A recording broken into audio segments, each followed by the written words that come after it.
আল্লাহ বলেন, আমার দয়া, আমার রহমত, আমার করুণা সমস্ত সৃষ্টি জগৎকে ঘিরে রেখেছে। আমার রহমত ও দয়া ছাড়া এই পৃথিবী চলতে পারে না। এই পৃথিবী পরিচালিত হচ্ছে আল্লাহর রহমত ও করুণার উপরে।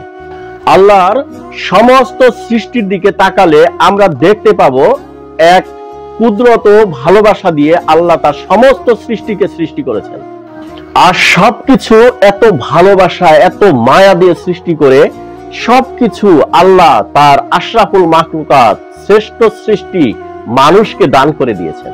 আল্লাহ বলেন, এই পৃথিবীতে তোমরা যা কিছু দেখতে পাও এই সব কিছুকে তোমাদের অনুগত করে দেওয়া হয়েছে। যেমন পানির উপর দিয়ে তোমরা যাতে নৌকা চালাতে পারো, স্টিমার চালাতে পারো, জাহাজ চালাতে পারো, এজন্য পানিকে তোমাদের অনুগত করে দেওয়া হয়েছে।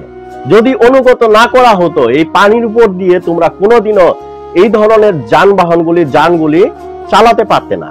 এগুলি পানির উপরে যাওয়ার সাথে সাথে ডুবে যেত। একমাত্র আল্লাহর কুদরত এবং আল্লাহর ভালোবাসার কারণে, এবং আল্লাহ এগুলোকে মানুষের জন্য, বান্দার জন্য অনুগত করে দিয়েছেন বলে আল্লাহর এই সৈন্যবাহিনীগুলি, আল্লাহর সৈন্যবাহিনী হচ্ছে মাটি, পানি, বায়ু, আগুন, এগুলো হচ্ছে আল্লাহর সৈন্যবাহিনী। এগুলোকে মানুষের সেবার জন্য অনুগত করে দেওয়া হয়েছে। খুব ভালো করে খেয়াল করে দেখুন, বাতাসকে অনুগত করে দেওয়া হয়েছে যাতে তোমরা তোমাদের কাজ চালাতে পারো। খেয়াল করে দেখেন যে এই যে আকাশ দিয়ে যে উড়োজাহাজ চলে, বিমান, এটা যদি বাতাস যদি অনুগত না থাকতো, এই বিমান, হেলিকপ্টার, এটা কি চলতে পারতো? আর সামান্য একটা সাইকেলের কথাই বলেন বা মোটর সাইকেলের কথাই বলেন, যে বাতাস যদি অনুগত না থাকতো মানুষের, বান্দার, এই দুই চাক্কার সাইকেল, দুই চাক্কার মোটর সাইকেল কিভাবে চলতে পারে? যে বাতাস অনুগত, বান্দারকে অনুগত করে দেওয়া হয়েছে আল্লাহর পক্ষ থেকে। সুবহানাল্লাহ। যদিও আপনারা জানেন কিন্তু উপলব্ধি হয়তো বা করতে পারেন না, আল্লাহ রাব্বুল আলামিন তিনি যিনি সেই আকাশ সৃষ্টি করেছেন কোনো খুঁটি ছাড়াই, এবং জমিন সৃষ্টি করেছেন, এবং আকাশ এবং জমিন এই দুইটা আল্লাহ তাআলার অনবদ্য সৃষ্টি।